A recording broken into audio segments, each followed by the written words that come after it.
बिस्मिल्लाहिर्रहमानिर्रहीम। अस्सलाम वालेकुम बच्चों चलो शुरू करते हैं अल्लाह के नाम से। तो आज की जमात है शशम। तो मज़मून है उर्दू, मौजू है आपका जागो जगाओ। तो बच्चों हम इसके सवालात करेंगे। कल हमने ये नज़म पढ़ ली है, तो आज हम इसके सवालात करेंगे। पहले हम लफ्ज़ माने पढ़ेंगे इसके। तो क्या हो गया बच्चों? बल। बल क्या हो गया? ज़ोर यानी ताकत। बिछौना हो गया बिस्तर। तकिया क्या हो गया? सरहाने रखने की चीज़, यानी कि जो हम सरहाने रखते हैं अपना तकिया। किस्मत का मारा हो गया बदनसीब बदकिस्मत। बेचारा हो गया बेबस बेगरीब, बेबस गरीब। हिम्मत हारा क्या हो गया बच्चों? हिम्मत हारने वाला। गफलत हो गया लापरवाही। जग हो गया दुनिया। प्रेम क्या हो गया? मोहब्बत। आंसुओं से मुंह धोना हो गया रोना। नगमा हो गया गीत। तो सवाल शुरू करते हैं। चलो हम सवाल नंबर 1 है, ये नज़म किस शायर ने लिखी है? ये पूछता है कि ये नज़म, सवाल वाला पूछता है ये नज़म किस शायर ने लिखी है। मैंने आपको कल बताया भी था कि नज़म किस शायर ने लिखी है। तो हम जवाब लिखेंगे ये नज़म शायर शफ़ीउद्दीन नैयर ने लिखी है। ये नज़म शायर शफ़ीउद्दीन नैयर ने लिखी है। तो सवाल नंबर 2 है हमारा बच्चों, इस नज़म में सूरज, चाँद और सितारों का इशारा किसकी तरफ है? यानी कि हमने जो नज़म कल पढ़ी थी, इसमें ये कहता है सूरज, चाँद और सितारों का इशारा किसकी तरफ था। तो हमने जवाब लिखा है इस नज़म में सूरज, चाँद और सितारों का इशारा सुबह जगाने को है, यानी कि सुबह जगाने की तरफ है। ये कहते हैं कि सूरज चाँद भी कहते हैं कि सुबह सवेरे उठो। तो सवाल नंबर 3 है हमारा बच्चों, नज़म में किस चीज़ की बारिश होने की बात कही गई है? यानी कि इस नज़म में किस चीज़ की बारिश होने की बात कही गई है। तो हमने इसका जवाब लिखा है नज़म में मोहब्बत की बारिश होने की बात कही गई है। किसकी बारिश? यानी कि मोहब्बत की बात, आपस में प्यार मोहब्बत से रहने की बात कही गई है।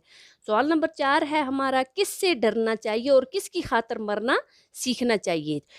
ये कहता है किससे डरना चाहिए और किसकी खातिर मरना सीखना चाहिए। हमने जवाब लिखा खुदा से डरना चाहिए और हक की खातिर मरना सीखना चाहिए। सवाल नंबर 5 है हमारा बच्चों, शायर ने किसकी आग बुझाने की बात नज़म में कही गई है? यानी कि शायर ने किसकी आग बुझाने की बात इस नज़म में कही है। तो हमने जवाब लिखा है बच्चों, शायर ने नज़म में नफ़रत की आग बुझाने की बात कही गई। उसने कहा है कि आपस में नफ़रत ख़त्म कर लो। सवाल नंबर 6 है हमारा बच्चों, शायर के मुताबिक हम कौन सा गीत गाएं और हर घर तक क्या पैगाम पहुंचाएं? यानी कि शायर के मुताबिक हम कौन सा गीत यानी कौन सा नगमा गाएं, ये नज़म गाएं, तो हर घर तक हम क्या क्या पैगाम पहुंचाएं। तो जवाब लिखा है हमने शायर के मुताबिक हम प्यार मोहब्बत का गीत गाएं, यानी कि आपस में प्रेम का गीत गाएं, यानी कि प्यार मोहब्बत का गीत गाएं और हर घर तक आपस के झगड़ों को मिटाने का पैगाम पहुंचाएं, यानी कि हर घर में जो झगड़े हो रहे हैं इनको ख़त्म करने का पैगाम पहुंचाएं। सवाल नंबर 7 है हमारा बच्चों, नज़म में शायर किन लोगों को उठाने की दावत दे रहा है? यानी कि आखिरी सवाल है हमारा, नज़म में शायर किन लोगों को उठाने की दावत दे रहा है? तो हमने इसका जवाब लिखा है बच्चों, नज़म में शायर हिम्मत हारने वालों, बदकिस्मत, बदनसीब, कौम के बेकारों, बेबस और गरीबों को उठाने की दावत दे रहा है। यानी कि किन लोगों को उठाने की दावत दे रहा है बच्चों? हमने कल नज़म के आखिरी मिसरे में पढ़ा है, यानी कि हिम्मत हारने वालों को उठाने की दावत दे रहा है। जो सोचते हैं हम बदकिस्मत बदनसीब हैं उनको भी उठाने की दावत दे रहा है। कौम के बेकार जो लोग हैं और बेबस जो गरीब लोग हैं उनको उठाने की दावत दे रहा है।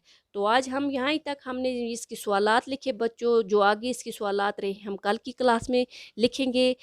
तो ये अपनी कापियों पर लिखना याद करना। बाकी अल्लाह हाफिज़।